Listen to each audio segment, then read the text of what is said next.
शुभमुरारिसुरार्चितलिङ्गं निर्मलभासितशोभितलिङ्गम् जन्मजदुःखविनाशकलिङ्गं तत्प्रणमामि सदा शिवलिङ्गम् देवमुनिप्रवरार्चितलिङ्गं कामदहन करुणाकरलिङ्गम् रावणदर्पविनाशकलिङ्गं तत्प्रणमामि सदा शिवलिङ्गम्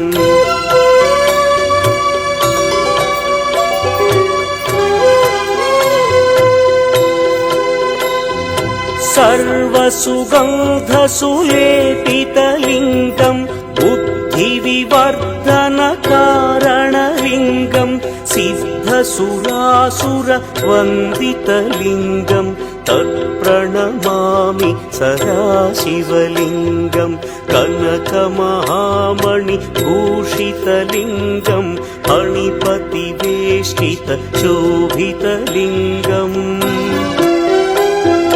दक्षसुयज्ञविनाशनलिङ्गं तत्प्रणमामि सदा शिवलिङ्गम्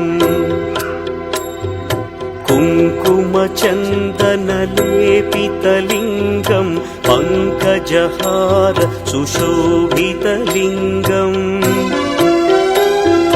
सञ्चितपापविनाशनलिङ्गं तत्प्रणमामि सदा शिवलिङ्गम्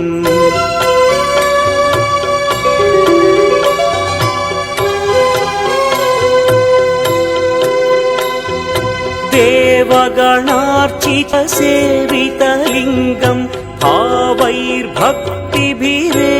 च लिङ्गं दिनकर